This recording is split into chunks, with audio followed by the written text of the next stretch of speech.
Welcome, friends. This is the first lecture of the chakra system.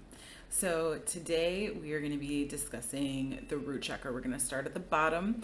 So get out your notebook, get out your pen, and we're going to get into this. I've read a lot of different books regarding the chakras, or chakras, if you're wanting to be English about it. But I love this book. Wheels of Life is one of the best, but I have so many others, and I've read them all, and I just feel like every book that I read that has information on the chakra system just really just adds to your knowledge base. You really can't go wrong with learning more about the chakra system, and really any book that you choose, it's really going to give you the knowledge that you need. So don't feel like you have to get any one specific book or that you need to go to any one specific site. Looking up anything about the chakras, the chakra system, is going to be beneficial to you. So let's start simply in that you may believe that there are only 7 chakras. You may believe that there are 36. You may believe that there are 144. It doesn't really matter, honestly. What you can access is what you can access. And as you get higher up in the chakra system, I'm one of those that believe that there are more rather than less. But the higher you go up into your chakra system, the more energy it takes to access them. And also you have to have a really good foundation in order to access those higher chakras. So that's why we start with the root chakra. Okay, so we're going to only really talk about in this series the main 7, and they are they're within our spinal column, is kind of like where they sit. They start at the base of your spine, or somewhere in between your perineum and your anus, if you're like trying to figure out the logistics of it. And it ends with your crown chakra up at the top of your head. Okay, so it actually goes from the bottom to the top. So this is actually something that as we go through this, you're going to start making a lot of connections with other things, and we're going to talk about it a little bit too. But just know that any connection that you start to make, don't doubt yourself about it. Part of being an intuitive, a witch, a shaman, a psychic, whatever it is that you want to call yourself, is to trust and to believe that the message that you're receiving through your clairs are accurate. And the more you trust yourself, the more accurate they become. So just know that as we go through this.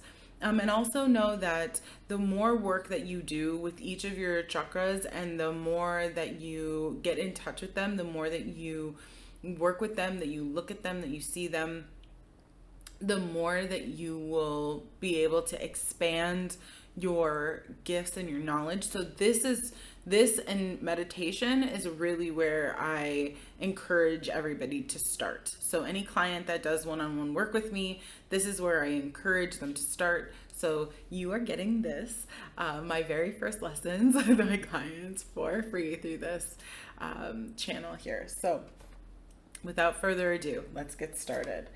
So the root chakra, otherwise called the Muladhara, okay?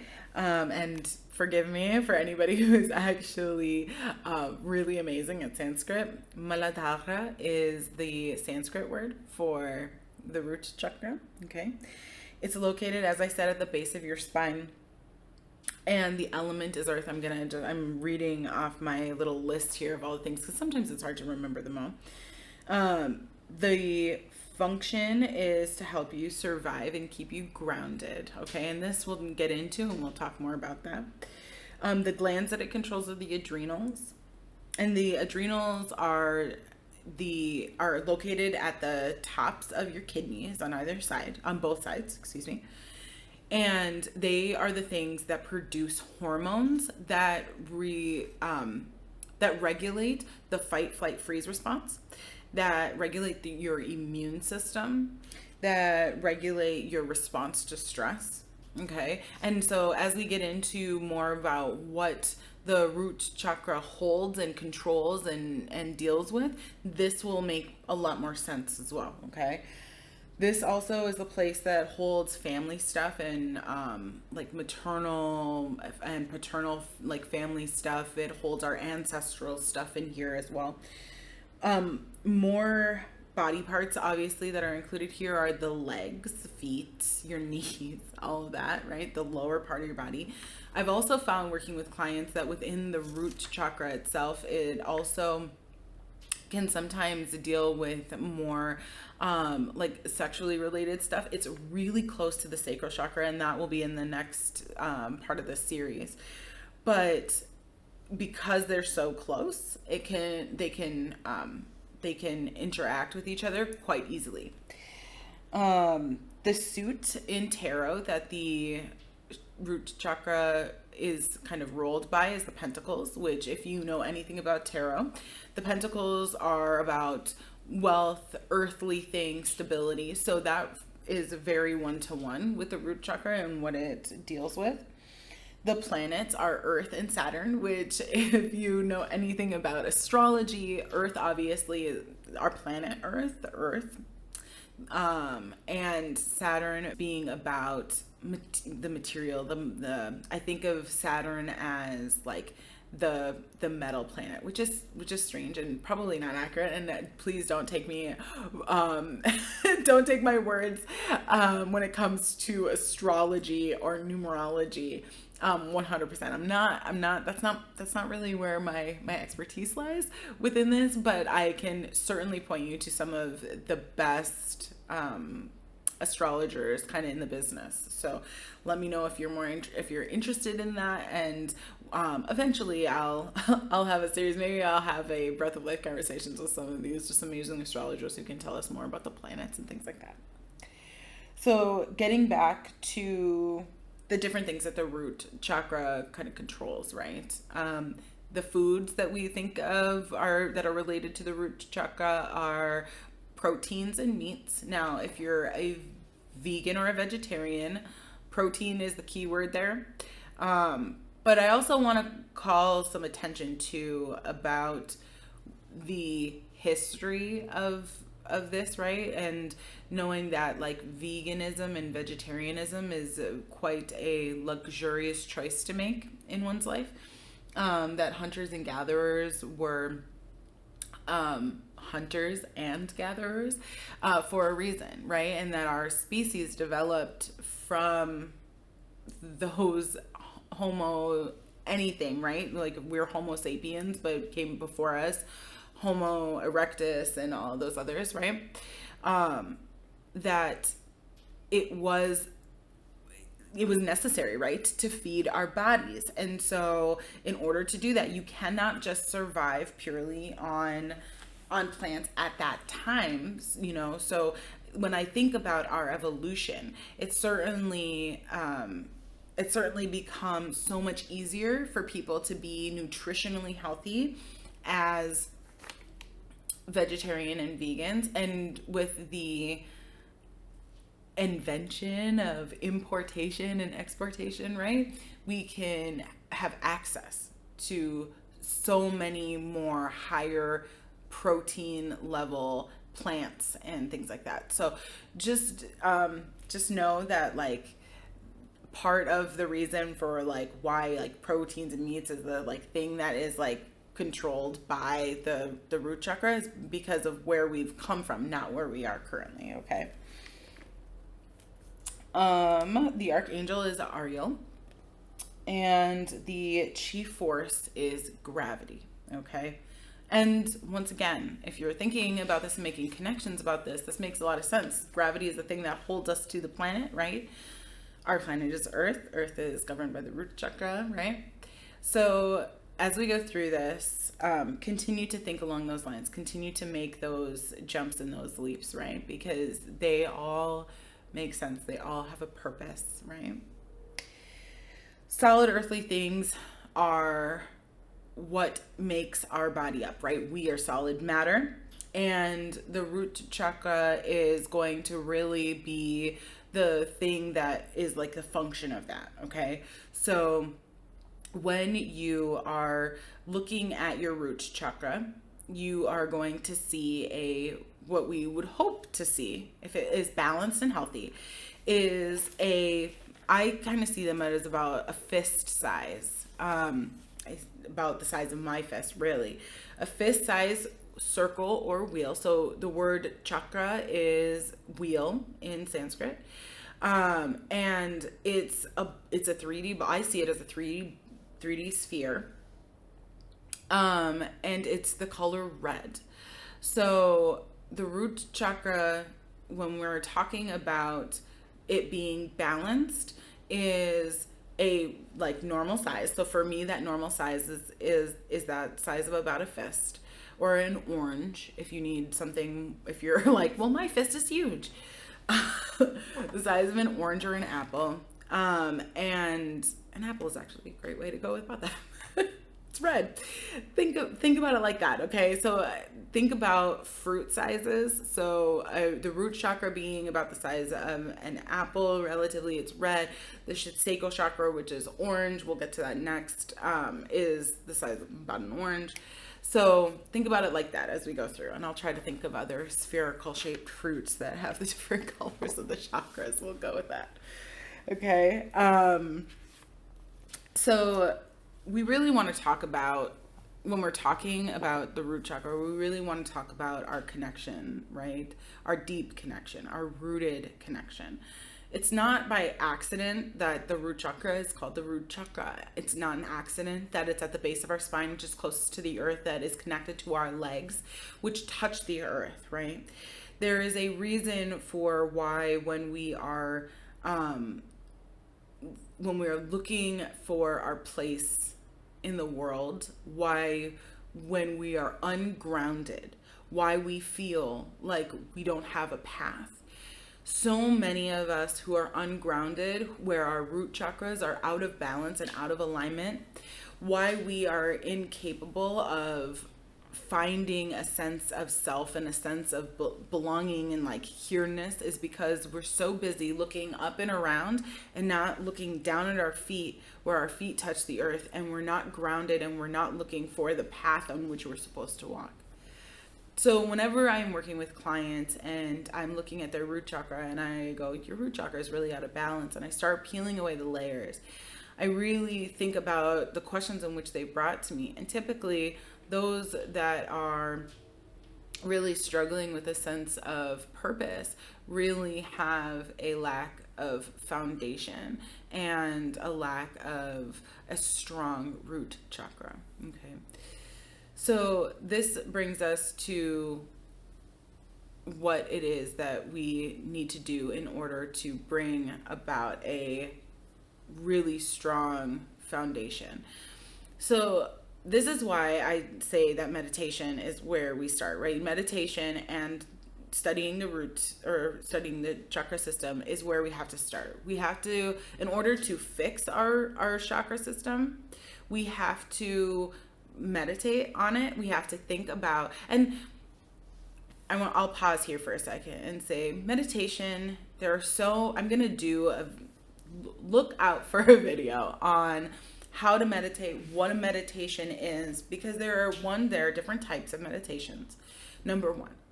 Two, meditation is not purely about just closing your mind off, getting blank, not having any thoughts, being able to sit for hours in the lotus position.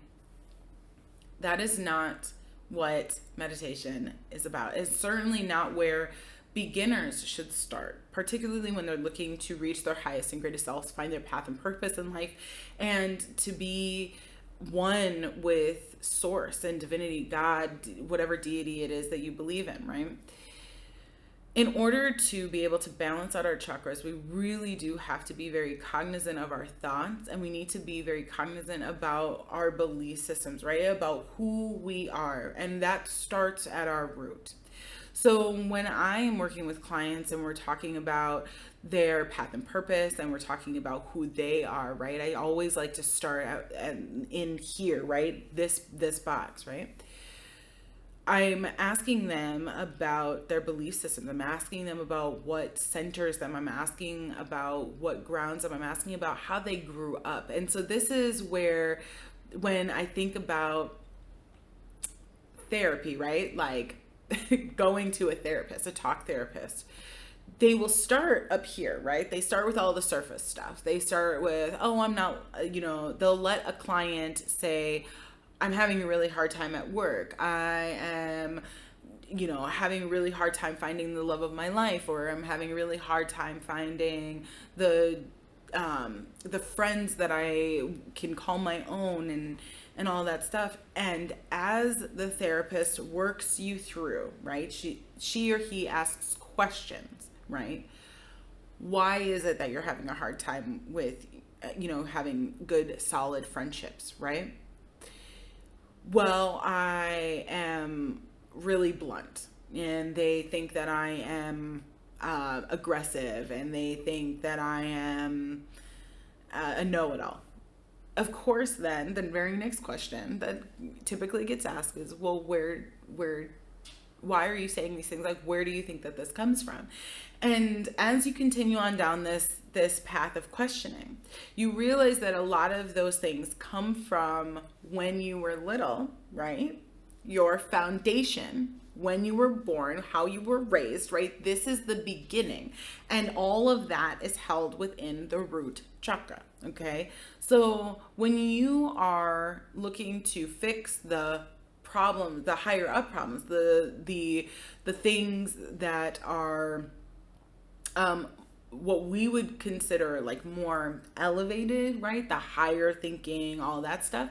Just know that you can't fix these things until you have fixed the foundation. You have to have a solid foundation, right? When we are building a house, we don't build the walls first and then try to stick the floor underneath it. No, you have to level the ground, and you have to make sure that it's firm and solid and it's not going to sink down. You have to make sure there aren't any cracks and stuff. You put down the foundation of the house, and you make sure that that foundation is good on top of the foundation, right, of the earth. And then you start building up around it. You start building those walls. You start putting in all of the things, right? And then you top it off on the ceiling. And this is how we move through the chakra system as well. If you don't have a solid root chakra, a solid foundation, then the rest of your chakras will be out of whack no matter what you do. There's always going to be some level of angst or anxiety or something that doesn't feel quite right if you haven't given the attention that the root chakra deserves. So the things that we need to look at then with the root chakra are our stability, our safety, our security, our survival, our familial ties, right?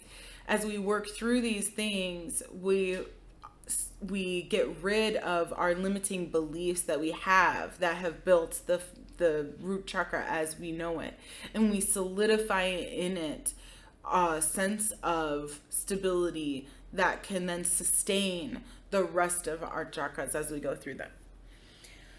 So as we continue to look at and build on the stability of our root chakra, we are able to then get a better sense of some of the other things that go along with the root chakra as well. So we've now looked and talked about how the root chakra has everything to do with survival and all that stuff. But now let's get a little bit deeper into how these sort of conceptualized concepts really function within our physical body, right? So as I talked about before, the root chakra has a very strong connection with our adrenal glands, our immune system, fight and flight response, right?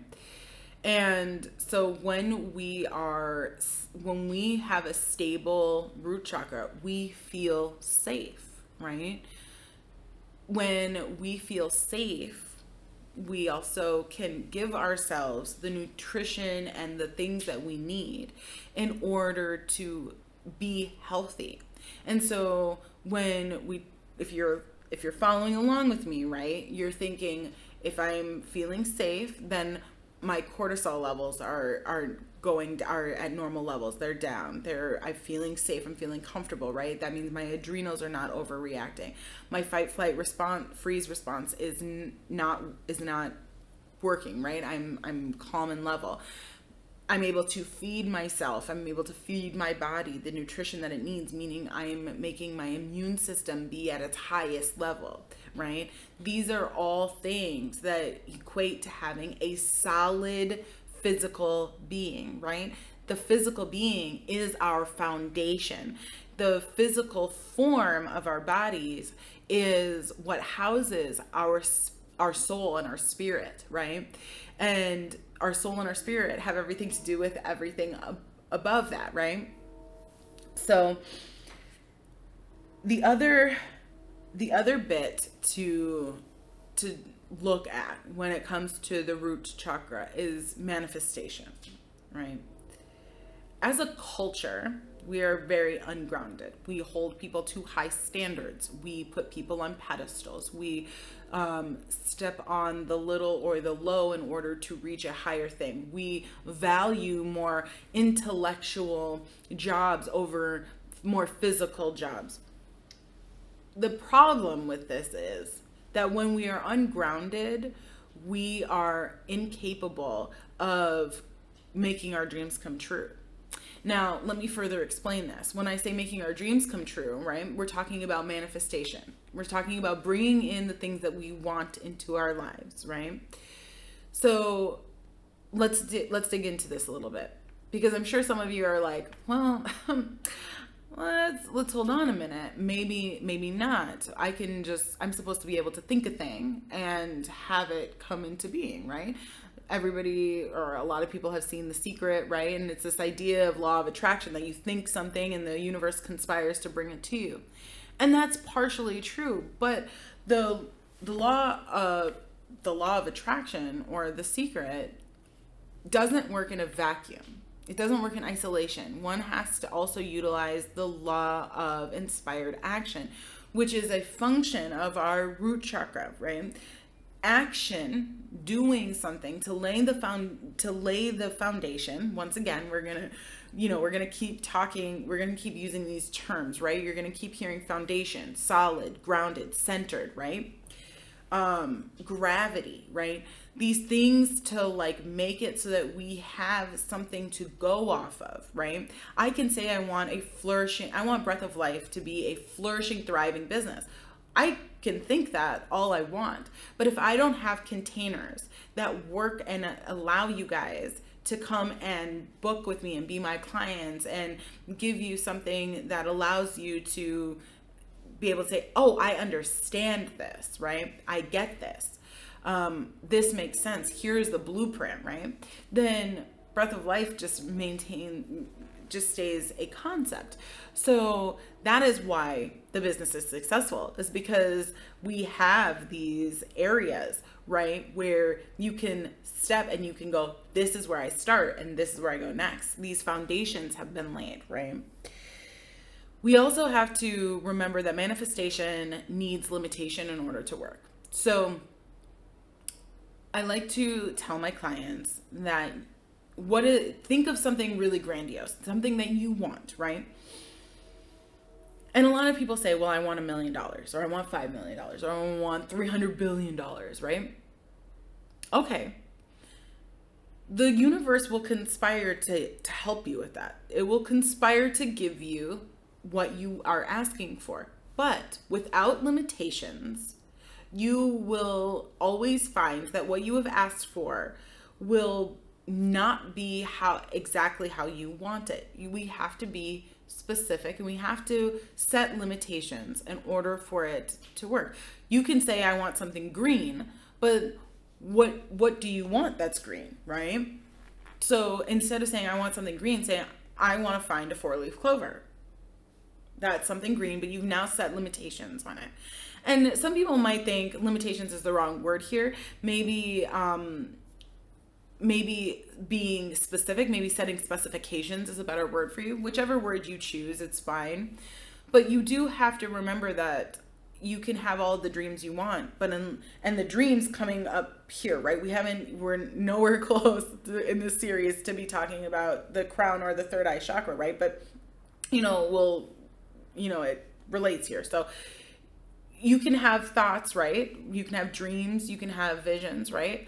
But until you move them down to your root chakra, right? Where there is action, where there's foundation, once you've laid that, then they will stay up here. They will stay as just thoughts and dreams and hypotheses and things like that. You need to be able to move those things down your chakra system into your foundation. Lay a solid foundation for those things, right? Have rules or law. If you're a scientist, you know that any hypothesis, right, before you can test it, you have to have rules. You have to have set boundaries, right? If you're a cook, right, you can have this thought for a recipe, but unless you have the tools, the pots, the pans, the sauces, the things that you need to make it, right? The physical ingredients, that recipe is just going to stay in your head, right? So that's exactly what we're talking about with manifestation as well. And so going back to the example of I want $1 million. Well, you can ask for $1 million, you'll get $1 million, but if you're not specific about what it is that you want of that $1 million, then your car is going to break down and you're going to get sick and you're going to have to, pay for damage to your house or whatever. And all of a sudden that $1 million is gone. So it's better to be more specific about what you want in terms of, I want $1 million business, meaning that you want a business that brings in $1 million and makes you successful. I want a successful $1 million business, right? You're being specific. You're setting limits. You're setting boundaries. You're setting standards and things. All right.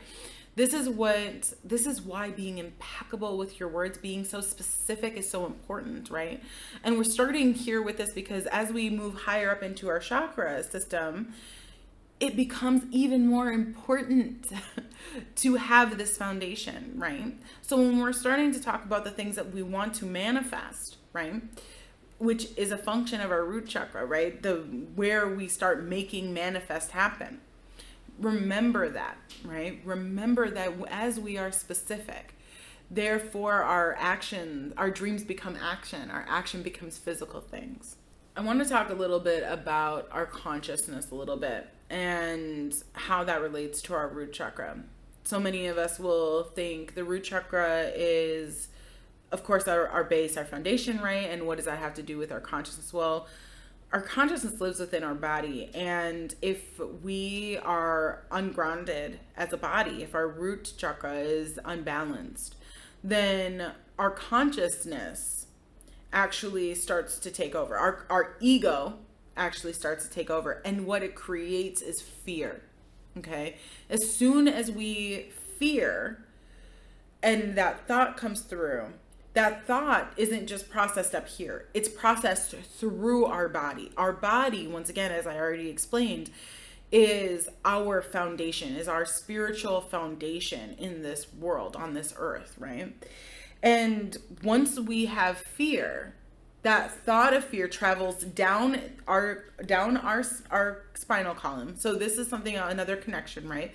Our reptilian brain is where our fear is kind of comes from, right? That fight, flight, freeze response.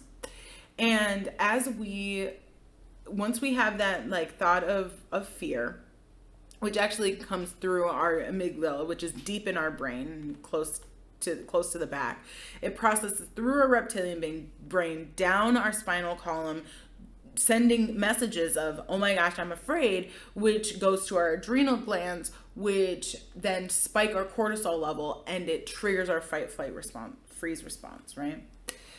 So when we are in control of our consciousness, when we have a good solid foundation within our body, we realize that our survival is based on multiple things. And being that our root chakra is our survival center, like where we process that, it becomes a area that we can control, and we can then reduce our fear, we can reduce our anxiety by having a grounded system, right? This is how I get my clients to release anxiety and release their fear, is by telling them to go down and dig deep and think roots into the earth. I want them to think of stability and grounding. I want them to think of control. And I want them to think of this like a lower root chakra and dive into the earth through their meditation to ground themselves into the earth. This provides them with a sense of control and eliminates a lot of their anxiety and their fears, which helps then travel back up, and it lets our brain know we're okay. Something else to consider when we think about what our root kind of deals with, I think about things that are going back to that reptilian brain, right? Is that primal, that our reptilian brain is really considered like our primal brain, our first brain, right? And we think about all the things that the reptilian brain controls, whether it's the fight flight response, or whether it is looking at things that are just our basic needs. Once again, making that connection of what the root chakra holds, which is our basic needs, right? Our home, our finances, our money. And so to look at things like sex, nudity, breastfeeding, elimination of waste, right? These are all things that we have, as a society, we've looked at as very taboo. They should be held in private. They should be not seen and not heard, and they should be done with a great sense of shame and guilt. And these are things that have then created within us very collectively an unstable root chakra. If I think about the earth and I think of humanity as a collective one, because we all are one, and we'll talk about that later too, not within the series, but collectively our root chakra is very, very imbalanced, because we hold so much of the things that are very natural, very basic. We hold them in very low regard and very low esteem. So thank you, friends, for joining me for this very first episode of this chakra series. We will be going and continuing on with the rest of the chakras one at a time. Look for the next episode, which is on the sacral chakra, and we will talk about all things sensual, sexual, and pleasurable, and all things divine feminine, because that's where we're headed. We're headed one step up. We're headed towards the womb area. And even if you're a man, don't think that this doesn't apply to you. We're going to talk about how this applies to men as well. And of course, keep your eye out for all of our Breath of Life conversations, and go ahead and click the link and check out my website. There you can book sessions with me. I have more more offerings and things like that help. So if you are interested in booking a session with me, go ahead and check out the website. If you have any questions, feel free to email me on the Contact Us tab. Also, don't forget to like, comment, and subscribe. Hit that bell button to make sure you don't miss any new videos coming, and we will see you next time. Bye, friends.